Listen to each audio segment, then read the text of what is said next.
Act fourth. यहाँ पे सफक को जो है देश निकाला दे दिया जाता है। सफक पानी के जहाज से जब जा रहा होता है तो जो कुछ पायरेट्स होते हैं वो सफक को पकड़ लेते हैं। सफक को पकड़ लिया जाता है और जो पकड़ता है, जो पायरेट होता है, उनका कैप्टन का नाम होता है विटमोर। तो विटमोर जो है, जो पायरेट्स समुद्री डकैते हैं उसका कैप्टन है विटमोर।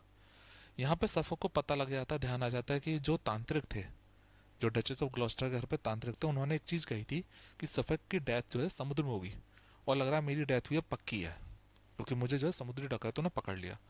और ये उसे ये भी ध्यान आता है कि जो तांत्रिक थे, आत्मा थी, उसने ये भी कहा था कि जो व्यक्ति मारेगा उसका नाम विटमोर होगा। तो उसे यकीन होता है मेरी मृत्यु तो पक्की है। यहाँ पे सफक जो है वो विटमोर के लिए कहता है कि भाई विटमोर जो है, तुम तो बड़े खुश हो गए क्योंकि तुमने एक व्यक्ति को पकड़ा है जिसका जो कनेक्शन है वो राजा से है। तो तुम तो एक छोटे व्यक्ति, एक डकैत हो, और तुमने कितने बड़े व्यक्ति को पकड़ लिया। तो यहाँ सफक कहता है स्मॉल थिंग्स, छोटी चीज़ें, make baseman proud. Baseman means है नीच व्यक्ति। छोटी चीज़ें नीच व्यक्ति को घमंडी बना देती हैं। छोटी चीज़ें नीच व्यक्ति को घमंडी बना देती हैं। तुमने मुझे पकड़ लिया तो तुम में बड़ा घमंड हो रहा होगा, इतने बड़े व्यक्ति को पकड़ लिया। सफक आगे कहते हैं इसके बाद में, true nobility is exempt from fear. शूरवीरता, सच्ची शूरवीरता को डर नहीं लगता। फ्री, एग्जेम्प्ट, एग्जेम्प्ट होता मुक्त, डर से मुक्त होती है। सच्ची सूरवीरता डर से मुक्त होती है। तो यहाँ पे सफक जब घिरा हुआ होता है समुद्री डकैतों से, तो कहता है कि भाई भले ही मेरी मृत्यु सामने है, लेकिन क्योंकि मैं ट्रू नोबिलिटी, मैं सच्चा व्यक्ति हूँ, बहादुर हूँ, तो मुझे जो है डर नहीं लगता। एग्जेम्प्ट फ्रॉम, मुझे डर नहीं लगता डर से। यहाँ पे सफक को मृत्युदंड के तौर पे कहा जाता है भाई तुम्हें हम मार देंगे। सफक जो है मरने से पहले एक चीज़ कहता है, कम सोल्जर्स, जो पायरेट्स हैं समुद्री डकैत, तो उनसे कहता है आओ सोल्जर्स, शो वॉट क्रुएलिटी, दिखाओ निर्दयीपन दिखाओ। You can that this my death may never be forgot, मेरी जो डेथ है उसे नहीं भूला जाएगा। यहाँ पे जो लाइन है, एक तो इससे ध्यान रखना, कम सोल्जर्स, आओ सोल्जर्स, शो क्रुएलिटी, मुझे निर्दयीपन दिखाओ, मुझे मारो। ग्रेट मैन ऑफ डाई, महान व्यक्ति प्राय मरते हैं। बाई वाइल बेजोनियंस, बेजोनियंस जो होते हैं ये एक वर्ड है जो बाइबल में आया है। जो बुरे व्यक्ति हैं उनके द्वारा मरते हैं महान व्यक्ति। ग्रेट मैन कभी कभार बुरे व्यक्तियों द्वारा मरते हैं। तो मैं जो हूँ तुम जैसे समुद्री डकैतों के द्वारा मरूंगा। तो यहाँ पे ये लाइन आप ध्यान रखना, कम सोल्जर, शो वॉट क्रुएलिटी, और ग्रेट मैन जो महान व्यक्ति हैं वो बुरे व्यक्तियों द्वारा मरते हैं। बेजोनियंस बुरे व्यक्तियों द्वारा मरते हैं। यहाँ पे जो कैट जो था, योग जो था, योग ने एक व्यक्ति को एम्प्लॉय करा था कि तुम जो है कैड यहाँ पे रहोगे नगर में और राजा के खिलाफ बगावत करोगे और तुम लोगों से क्लेम करोगे कि मैं मॉर्टिमर हूँ। जो रिचर्ड सेकंड था उसके खानदान में एक मॉर्टिमर व्यक्ति था, तो मैं मॉर्टिमर हूँ और मुझ पे मेरा जो हक है वो राजा के सिंहासन पे, मीन्स मैं भी राजा बनूंगा, मैं राजा बन सकता हूँ, मेरे अंदर काबिलियत है क्योंकि मैं रिचर्ड सेकंड के परिवार का हूँ। जो कैट था ये अकल से पैदल था। अब यहाँ पे जो है अनाउंस कर देता है कि भाई मैं जो हूँ राजा बन सकता हूँ क्योंकि मेरा क्लेम है सिंहासन के ऊपर।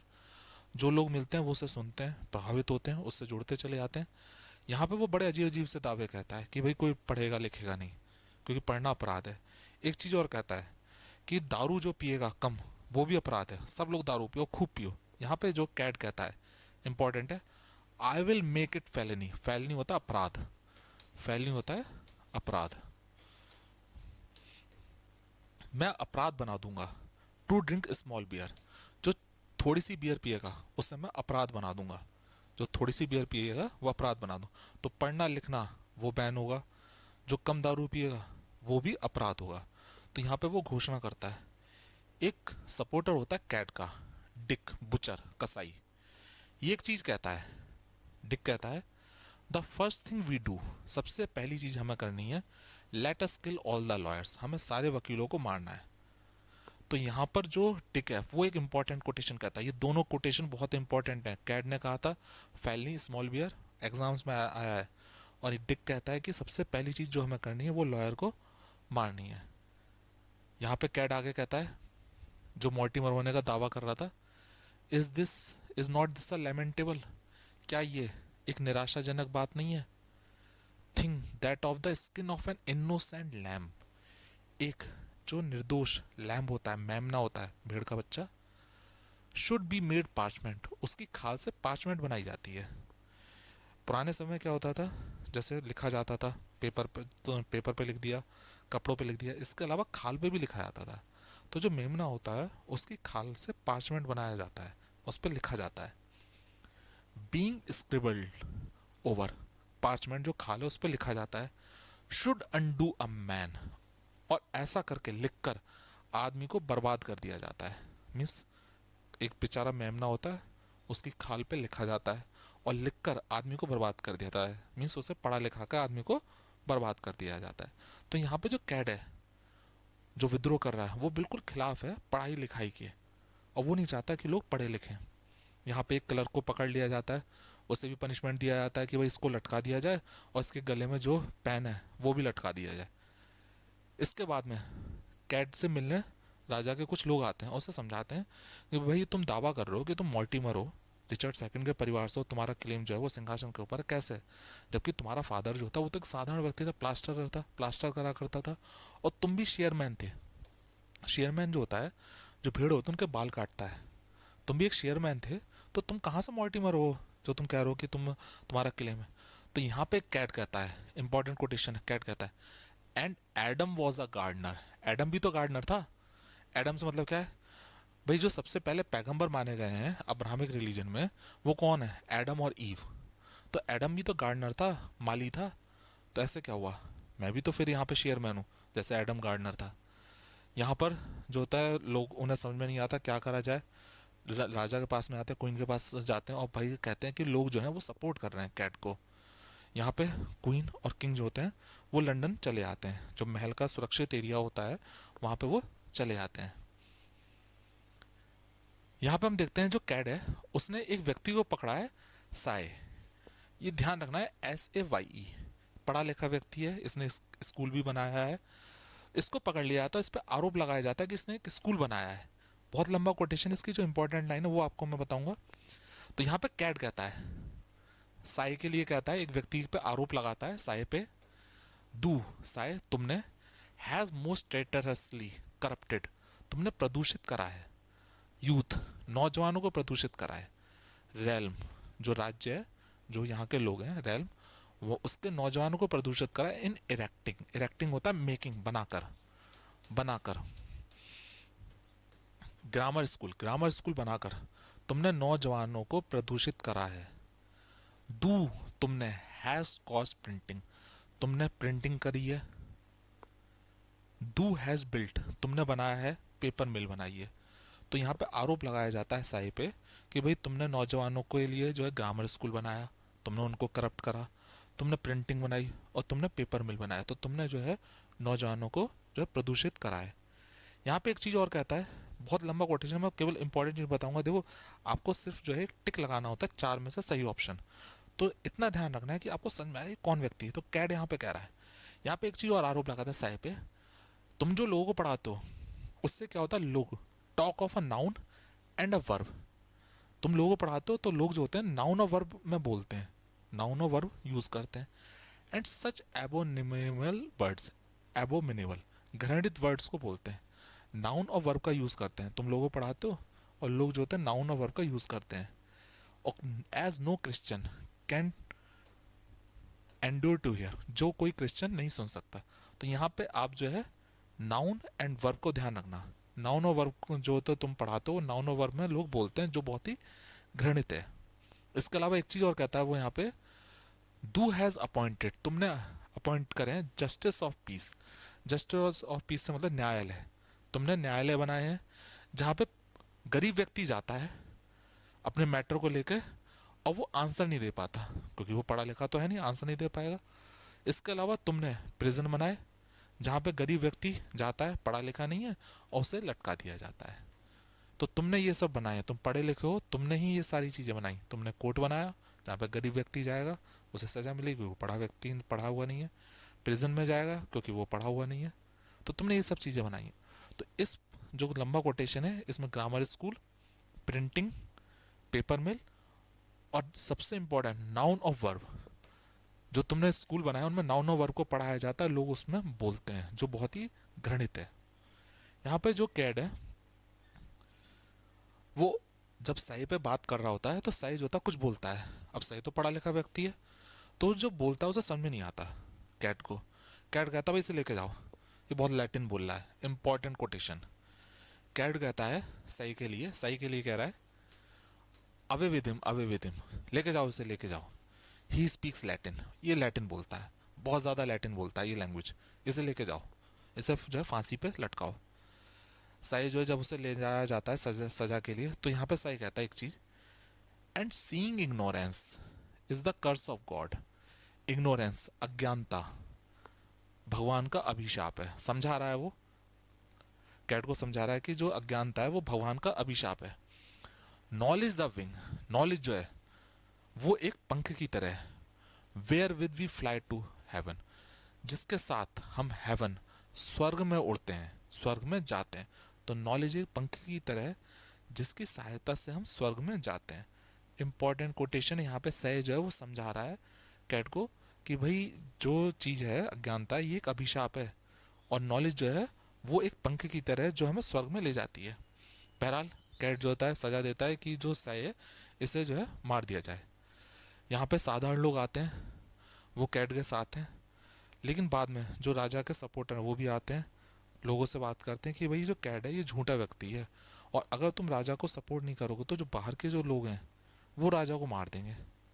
तो उन्हें समझ में आया था कि भाई हमारा राजा जो है हेनरी सिक्स है। बहरहाल कैट को यहाँ पे भागना पड़ता है।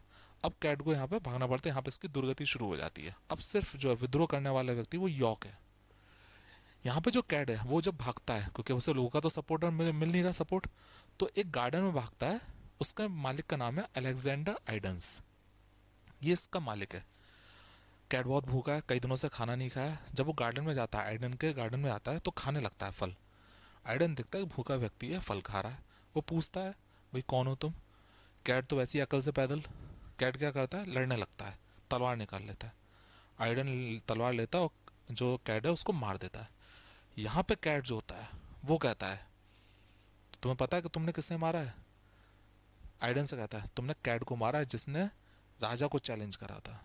अब यहाँ पे जो आइडन, उसे यकीन ही नहीं होता कि भाई मैंने इतने बहादुर व्यक्ति को मार लिया। तो यहाँ पे कैट कहता है ये मत सोचना कि तुमने मुझे मारा, मुझे जो मारा गया वो भूख ने मुझे मारा। मैं भूखा था और भूख ने मुझे कमज़ोर बना दिया, मैं भूख की वजह से मारा गया। एक्ट फिफ्थ, यहाँ पे हम देखते हैं जो यॉर्क है, ड्यूक ऑफ यॉर्क, उसने राजा के खिलाफ विद्रोह कर दिया है। अब राजा के खिलाफ विद्रोह करने का कोई कारण तो होना चाहिए जो लोगों को पता है। तो यहाँ पे वो कहता है कि जो समरसेट है वो एक देशद्रोही बुरा व्यक्ति है और मैं चाहता हूँ इसे सज़ा मिले। अब राजा जो है वो समरसेट को तो सज़ा दे नहीं सकता, क्योंकि समरसेट भी एक शाही व्यक्ति है। तो राजा एक किसी दूसरे व्यक्ति के कहने पे तो सज़ा देगा नहीं। तो इस मुद्दे को बना के यॉर्क जो है एक सेना इकट्ठी कर लेता है राजा के खिलाफ। यहाँ पे हम देखते हैं जो सेल्सबेरी है वो आ जाता है, सब लोग इकट्ठा हैं कोर्ट में। अब राजा को देखना है कि कौन मुझे सपोर्ट कर रहा है और कौन यॉर्क को कर रहा है। तो यहाँ पे सब लोगों से पूछता है भाई कसम खा के कहो कौन मेरे साथ में। कई लोग जो होते हैं कसम खाते हैं और कहते हैं भाई हम आपका साथ देंगे, किंग हेनरी सिक्स हम आपके साथ में। यहाँ पे जो सेल्सबेरी है उससे भी कहा जाता है भाई तुम भी कसम खाओ और तुम बताओ कि तुम किसके साथ हो। यहाँ पे सेल्सबेरी कहता है भाई मैं यॉर्क के साथ हूँ। अब राजा को बड़ा अजीब लगता है। सेल्सबेरी एक इंपॉर्टेंट कोटेशन कहता है, इट इज़ ग्रेट सिन, ये एक बहुत बड़ा पाप है, टू स्वेयर, कसम खाना, अन टू अ सिन, किसी पाप, सिन पाप, किसी पाप को करने की कसम खाना एक पाप है। किसी पाप को करने की कसम खाना एक पाप है। बट ग्रेटर सिन, लेकिन बहुत बड़ा पाप है, to keep a sinful oath, किसी बुरी कसम को खाना। सिंफुल से मतलब बुरी कसम, किसी बुरी कसम, झूठी कसम को खाना। सिंफुल, झूठी कसम को खाना उससे बड़ा भी पाप है, ग्रेटर सिन है, उससे बड़ा भी पाप है झूठी कसम खाना। तो अगर मैं झूठी कसम खाऊंगा कि मैं आपके साथ हूं तो ये बहुत बड़ा पाप होगा। तो कसम खाने से मना करता है, वो कहता है मैं कसम नहीं खाऊंगा कि मैं आपके साथ हूँ, मैं जो हूँ यॉर्क के साथ में हूँ। बहरहाल तय हो जाता है कि अब राजा की जो सेना है वो लड़ेगी यॉर्क के खिलाफ। यॉर्क जो है वो समरसेट को मार देता है, और समरसेट जब मरता है तो झंडा जो होता है उस पर कैसल का साइन बना होता है। तो यहाँ पे जो जादू मंत्र करने वाले थे, तांत्रिक थे, उन्होंने एक भविष्यवाणी और करी थी कि समरसेट की जो डेथ होगी, जिस जगह डेथ होगी वहाँ पे एक साइन बना होगा कैसल का। यहाँ पे हम देखते हैं कि जो राजा है उसके कई सारे सैनिक मारे गए हैं, जो उसके वफादार थे वो लोग मर गए।